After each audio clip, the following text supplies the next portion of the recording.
Hello and welcome to Pemberley and Beyond. In this episode, I'm going to talk about a book that reaffirms my belief in the importance of fanfiction. Not only as a place for the author to combine their interpretation of the original novel with their desire to insert themselves into the narrative's core, but also for readers to sink into that expanded world. Sound a bit intense for a review of Jane Austen fanfiction? I promise it will be fun. Let the blurb music roll, for it is time to read the back cover. Mr. Darcy got his happily ever after in Pride and Prejudice, and now it's his sister's turn in this swoony queer romance, perfect for fans of Bridgerton. Georgiana Darcy has only ever kissed one girl before, and the resulting blackmail almost ruined her reputation. Since then, she's carefully calibrated her life to be as quiet as possible, focusing on books and music.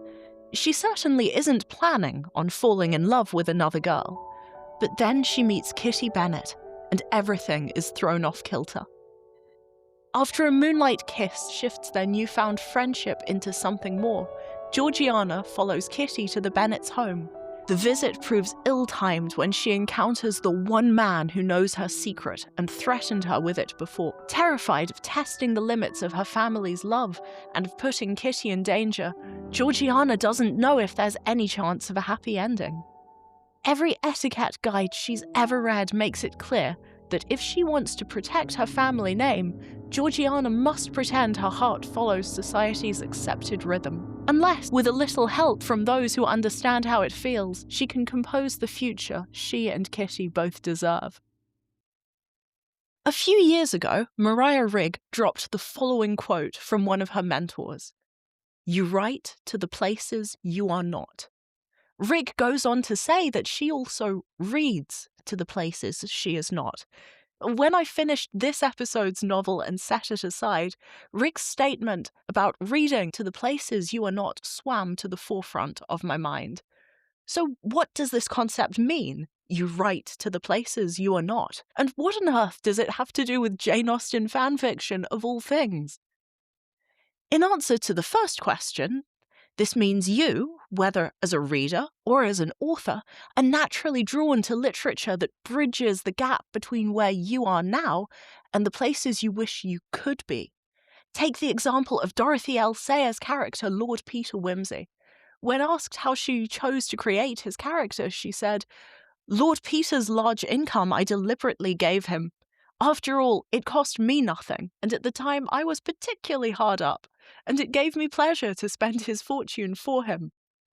In this context, Sayers is clearly writing to a place of financial security.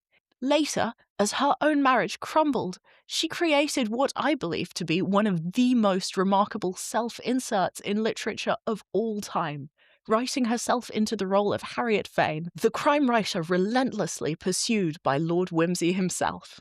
Whereas Sayers' husband did not support or celebrate her career, or seem to place any value on her not inconsiderable intellect, Lord Peter loved Harriet Vane's mind and supported her in spite of the public's low opinion of her in the novel Strong Poison, when she is on trial for a murder she did not commit.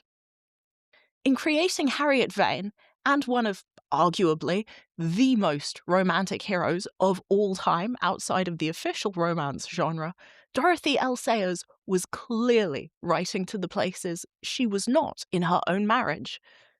But how does that tie in with today's novel, the recently published young adult novel The Unruly Heart of Miss Darcy by Erin Edwards? Well, on an authorial level, this is a highly personal subject for Erin Edwards. According to her author's biography, Erin grew up struggling to find enough queer fiction to fill a single shelf. And now she is committed to the cause of helping to fill endless bookcases with queer stories. Clearly, she is writing to the places she was not represented as a young adult. In turn, when I finished The Unruly Heart of Miss Darcy, I felt as though I had read to a place where I wish I could have seen myself represented as a teenager. Bearing this in mind, let's delve into today's tropes. First up is the much-maligned love at first sight, or as Gen Z calls it, insta-love. Now, don't get me wrong, as an adult, it is no longer one of my favourite tropes. Done wrong, I find this trope to be a bit frustrating, especially in novels where both characters are clearly attracted to one another. Everyone around them tells them that the other person is clearly attracted to them too, but then neither character tells the other how they feel. Done like that, the plot feels contrived, and the eventual romance kind of loses its sparkle. An example of the insta-love followed by contrived obstacles can be found in Jane Green's Mr. Maybe, a novel that I read back when I still forced myself to finish every book I started. To be clear, I do not recommend Mr. Maybe, as it is objectively awful, but I feel it highlights everything that can go wrong with the trope. In contrast, when love at first sight is the starting point of the magic, and then fate or other people conspire to keep our star-crossed lovers apart, that's where the trope shines. As you would expect, Romeo and Juliet is the gold standard for this trope done well, and the unruly heart of Miss Darcy captures that lightning in a bottle. Just like in Romeo and Juliet, Georgiana Darcy and Kitty Bennet are forced to hide their feelings from the world. At first, their love can only be shown on a moonlit walk, far from the eyes of the rest of the world. When the two are separated, we understand the wholly external reasons for it, and when other obstacles are placed between the two, I felt that the romance and the seeds of a wholly positive and loving relationship had been firmly planted. I was on the edge of my seat for the remainder of the novel, as I discovered just how Kitty and Georgiana managed to overcome the many stumbling blocks set in their way. The trope left me chasing that initial emotional thrill for the rest of the novel. It was spectacularly done. But what of the two romantic leads themselves? Let us explore that with the next trope, opposites attract. Last month, I spoke about Linz McCloud's second novel, The Miseducation of Caroline Bingley. In The Miseducation of Caroline Bingley, we saw McCloud pair the snobby Caroline Bingley with the sweet Georgiana Darcy in a fresh exploration of the opposites attract trope. In the unruly heart of Miss Darcy, we see Georgiana Darcy fall in love with a character who, again, is seemingly very different from her in Kitty Bennet. Edwards worked hard to give both characters more fleshed-out backstories than the pacing in Pride and Prejudice allowed. The main way she did this for Georgiana was by drastically altering her reason for her earlier almost elopement with Wickham. The reason Edwards gives in her novel is that Wickham had seen Georgiana in a compromising position with another young lady, and had then used this to blackmail her into marrying him. This gives Georgiana's character a new core of steel. Here she's shown as certain of her sexuality, and dead set against opening her brother and her family name to the scandal of being outed. This contrasts with how easily led Kitty is, or appears to be whenever her younger sister Lydia is with her.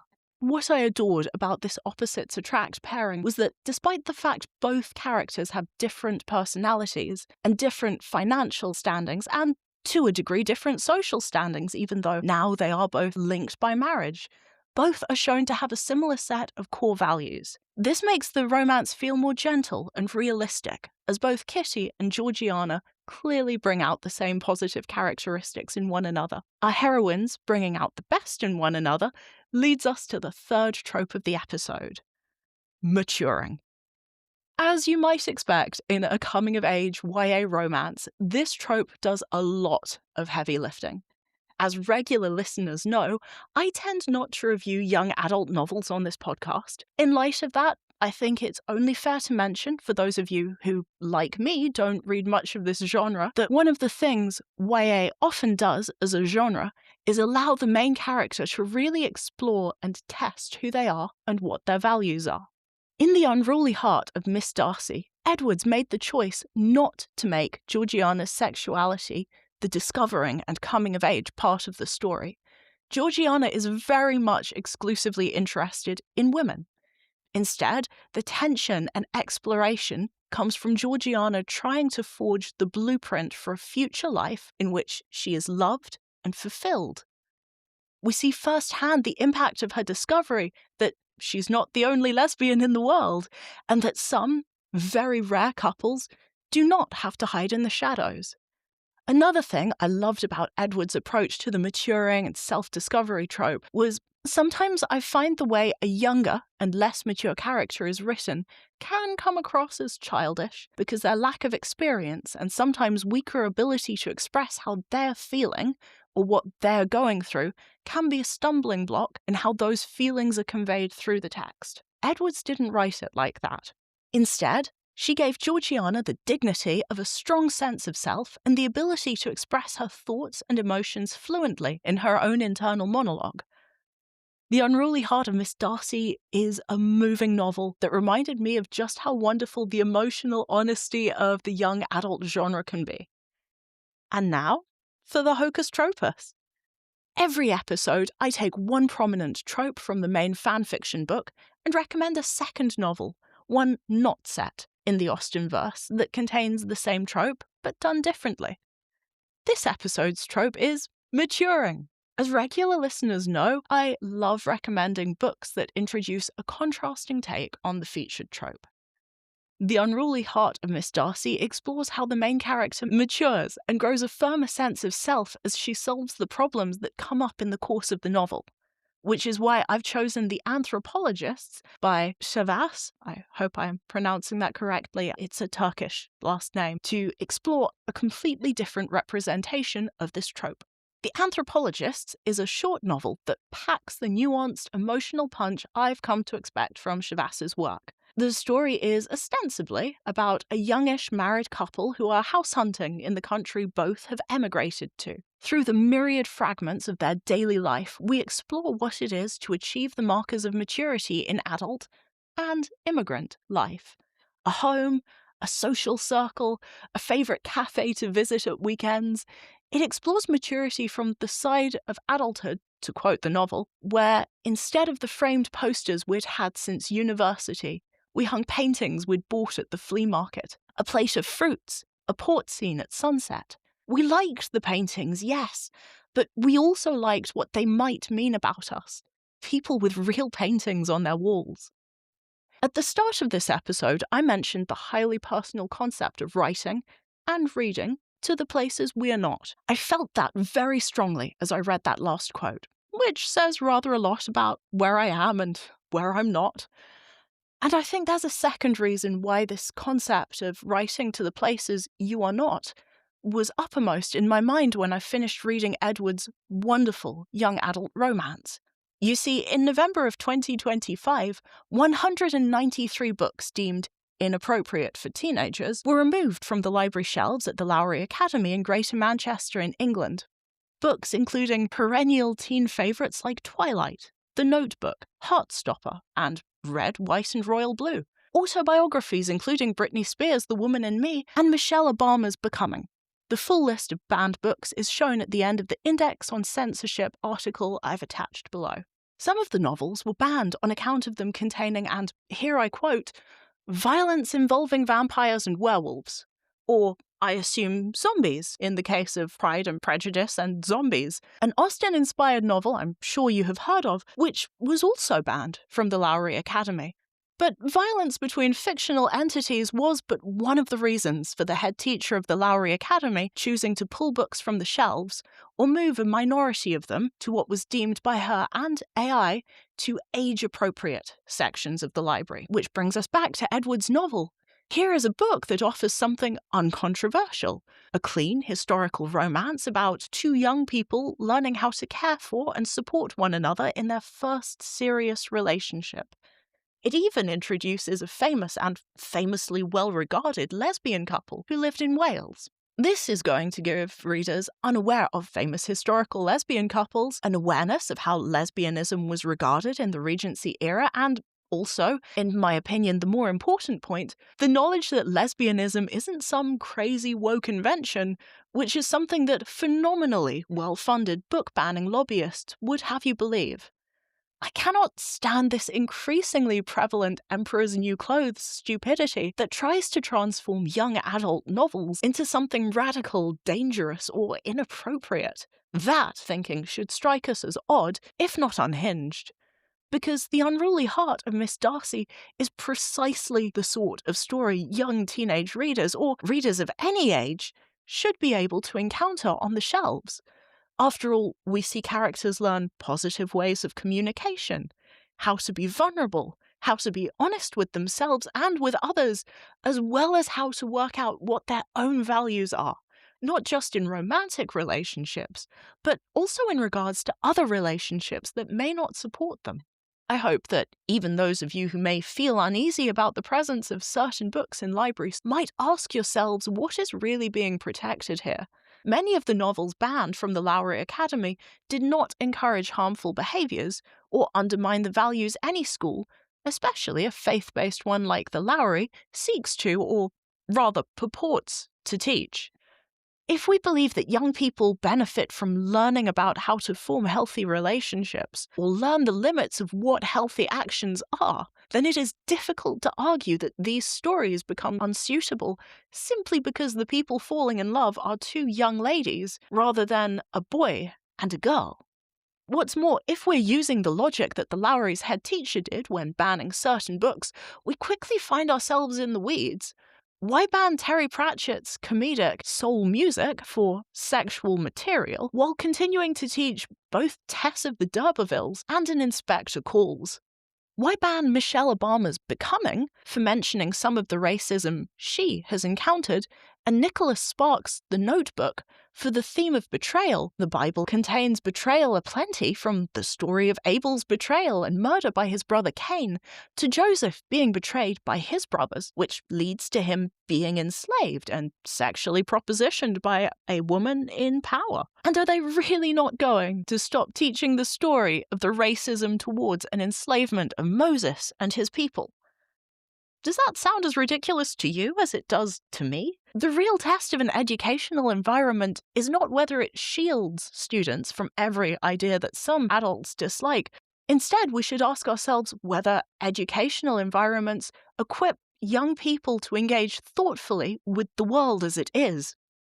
A school library should be a safe place for discovery of knowledge and of interests. When we remove books that introduce new ideas or show people with different values, we risk erasing experiences outside of each person's own lived reality. That leads to people being siloed into their own lives and never getting the opportunity to step outside of them. Social media already does that by showing them the same sort of content to what they've previously viewed, locking them into an ever-narrowing algorithm that leads them to believe that the opinions they are shown are universal, instead of part of a small subsect of content online. And it's not just social media. In March of this year, Google Search trialed replacing human-written headlines with AI-generated ones. The thinking behind it was to try to offer users content that better matched their queries, with the aim of increasing users' clicks onto the links that Google showed. That is far worse than the writing in any of the 5 Colleen Hoover novels that have been banned at the Lowry Academy, and I say that as someone who has never been particularly taken by Hoover's writing style. Which leads us back to the question: if a healthy, age-appropriate romance that was written to the place where young adults need one is potentially going to be deemed too dangerous for its target audience, what stories do we think young people should be allowed to read? And who gets to make that decision? If I'm honest, I find it frustrating that what ought to be an anachronistic debate has overshadowed discussion of the novel itself. Edwards has written a charming, well-researched and heartwarming story, and I'd rather have focused on that and the novel's tropes. Yet, when books like this continue to be challenged and removed from their target audience's shelves, it becomes impossible to ignore this wider conversation, or in this case, monologue. I think it's important to engage with those critics who would narrow the horizons of what young people, or, let's be honest, all people are permitted to read. Not because I believe that books themselves are beyond criticism, but because literature exists to serve the opposite purpose. It exists to be read to the places we are not. At best, it bridges the gulf between our experiences of the world and those of others. At best, it makes us better at articulating what it is that we disagree with having read. Studies continue to show that reading expands our capacity for empathy And it reminds us that the world is larger and more varied than our little corner of it. That has always been one of literature's greatest gifts, and it seems a strange thing to be afraid of.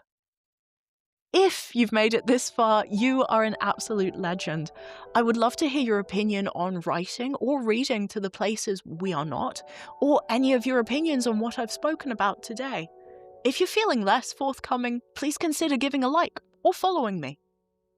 Until next time, when I review not precisely Mr. Knightley, may your tea stay hot, your tropes well executed, and your Mr. Darcy tolerable, I suppose.